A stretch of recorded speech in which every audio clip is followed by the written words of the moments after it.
Hello friends, welcome back to CMS creations. നമ്മൾ നോക്കാൻ പോകുന്നത് +1 CBSE class 10 mathematics 7th chapter coordinate ജോമെട്രിയിലെ exercise 7.1 question number 4 ആണ്. Check whether 5 - 2, 6, 4, 7 - 2 are the vertices of an isosceles triangle. അപ്പോൾ ഇവിടെ തന്നിട്ടുള്ള ഈ 3 പോയിന്റുകൾ, ഈ 3 പോയിന്റ്സ് ഒരു ഐസോസിലസ് ട്രയാങ്കിളിൻ്റെ വേർട്ടിസസ് ആണെന്ന് പ്രൂവ് ചെയ്യണം. എന്താണ് ഐസോസിലസ് ട്രയാങ്കിൾ? ഒരു ട്രയാങ്കിളിലെ 2 സൈഡ് ഈക്വൽ ആയാൽ അത്തരം ട്രയാങ്കിൾസിനെ നമ്മൾ ഐസോസിലസ് ട്രയാങ്കിൾ എന്ന് പറയും. അപ്പോൾ ഈ 3 പോയിന്റുകൾ നമുക്ക് ട്രയാങ്കിളിൻ്റെ ഓരോ കോർണറുകളായിട്ട് കൺസിഡർ ചെയ്യാം. ഓക്കെ, ഇനി ഈ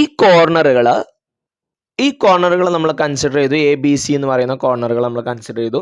ഇനി 3 സൈഡും കണ്ടുപിടിക്കുക, ലെങ്ത്. ഇതിൽ ഏതെങ്കിലും 2 സൈഡ് ഈക്വൽ ആയാൽ അതെന്താകും? ഐസോസിലസ് ട്രയാങ്കിൾ ആവും.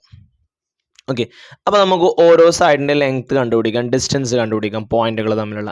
ഈ 2 പോയിന്റുകൾ തമ്മിലുള്ള ഡിസ്റ്റൻസ് ആണ് ഇതിൻ്റെ ലെങ്ത് എന്ന് പറയുന്നത്, അല്ലേ? അപ്പോൾ ഡിസ്റ്റൻസ് ഫോർമുല വെച്ചുകൊണ്ട് AB ഞാൻ കാണാൻ പോവാണ്. √(x1 - x2) the whole square plus y1 - y2 the whole square. Okay, അപ്പോൾ 5 - 6, x1 - x2, x1 ഞാൻ 5 ആണ് എടുത്തത്. അപ്പോൾ 5 - 6, ദെൻ -2 -4. ഞാൻ നിങ്ങളോട് ഇതിൻ്റെ മുമ്പത്തെ വീഡിയോയിൽ പറഞ്ഞിട്ടുണ്ട്, ഇത് നമ്മൾ എക്സുകൾ തമ്മിലുള്ള ഡിഫറൻസ് കണ്ടിട്ട് സ്ക്വയർ കണ്ടാലും മതി. കാരണം നെഗറ്റീവിൻ്റെ സ്ക്വയർ കാണുമ്പോൾ അത് പോസിറ്റീവ് ആവും. ഞാൻ ഇത് കാണിച്ചു തരാം. 5 - 6 എന്ന് പറഞ്ഞാൽ എത്രയാണ്? -1 ആണ്.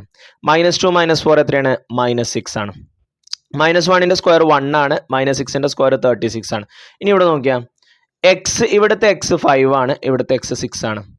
5ഉം 6ഉം തമ്മിലുള്ള ഡിഫറൻസ് എത്രയാണ്? 1. അപ്പോൾ 1 സ്ക്വയർ പ്ലസ് ഇവിടുത്തെ ഡിഫറൻസ്, ഇവിടുത്തെ -2 ആണ്, ഇവിടെ 4 ആണ്. അപ്പോൾ 4 - -2, 2 മൈനസ് വരുമ്പോൾ എന്താവും? പ്ലസ് ആവും. അപ്പോൾ 6. കണ്ടോ? ഇങ്ങനെ ചെയ്താലും ആൻസർ കിട്ടും. ഓക്കെ, 1 സ്ക്വയർ 1 ആണ്, 6 സ്ക്വയർ 36 ആണ്.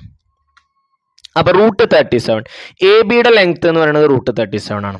ഇനി അതേപോലെ ഞാൻ BC കാണാൻ പോവാണ്. Same equation, √(x1 - x2) + y1 - y2 the whole square. Okay, ഞാൻ 6 - 7 എടുത്തു. എവിടെ പേന എവിടെ? 6 x1 ആയിട്ട് എടുത്തു. അപ്പോൾ 6 - 7, 4 -2. 2 മൈനസ് വരുമ്പോൾ എന്താവും? പ്ലസ് ആവും. സോ 6 - 7 പോയാൽ -1 കിട്ടും. 4 + 2 6, 6ൻ്റെ സ്ക്വയർ. സെയിം ആൻസർ തന്നെ അല്ലേ? 1 + 36 √37. ഓക്കെ, 2 സെയിം ആയി നമുക്ക് പറയാം ഐസോസിലസ് ആണെന്നുള്ളത്. മൂന്നാമത്തും കൂടി ഒന്ന് കണ്ടു നോക്കാം. ഓക്കെ, AC എന്തുകൊണ്ടാണ് ഞാനിവിടെ AC mod (x1 - x2) എടുത്തത് നിങ്ങൾക്ക് പറയാൻ പറ്റുമോ? ഞാൻ പറയുന്നതിന് മുമ്പ് എന്തുകൊണ്ടായിരിക്കും? ഓക്കെ, അതെ, ഇവിടെ നോക്കിയേ, നമ്മൾ പഠിച്ചിട്ടുണ്ട് നമ്മളുടെ സൊല്യൂഷൻസ് നമുക്ക് പെട്ടെന്ന് ചെയ്യാനും വേണ്ടിയിട്ട്. എക്സ് കോർഡിനേറ്റ് സെയിം ആണെങ്കിൽ വൈകൾ തമ്മിലുള്ള ഡിഫറൻസിൻ്റെ മോഡുലസ് വാല്യൂ എടുക്കുക. ഇനി വൈ കോർഡിനേറ്റ് സെയിം ആണെന്നുണ്ടെങ്കിൽ എക്സുകൾ തമ്മിലുള്ള ഡിഫറൻസിൻ്റെ മോഡുലസ് വാല്യൂ എടുക്കുക. ഇവിടെ വൈ കോർഡിനേറ്റ് സെയിം ആണ്, -2 -2. സോ വൈ കോർഡിനേറ്റ് സെയിം ആയതുകൊണ്ട് എക്സ് കോർഡിനേറ്റുകൾ തമ്മിലുള്ള ഡിഫറൻസിൻ്റെ modulus value, that is mod (x1 - x2). Okay, അപ്പോൾ 7 - 5 കൊടുത്തു. 7 - 5 എത്രയാണ്? 2 ആണ്, അഥവാ 2. mod 2 എന്ന് പറഞ്ഞ 2 ആണ്. മോഡ് എടുക്കുന്നത് നെഗറ്റീവ് കളയാനാണ്. mod -2 ആണെന്നുണ്ടെങ്കിൽ എന്തായിരിക്കും? 2 ആയിരിക്കും. ഓക്കെ, അപ്പോൾ 7 - 5 എന്ന് എടുക്കാം, അല്ലെങ്കിൽ 5 - 7 എടുക്കാം. 5 - 7 എടുത്താൽ എന്താ സംഭവിക്കുക? mod -2 എന്ന് വരും. മൈനസിൻ്റെ നെഗറ്റീവ് മോഡുലസ് വാല്യൂ എടുക്കുമ്പോൾ എന്താവും? അത് പോസിറ്റീവ് ആകും.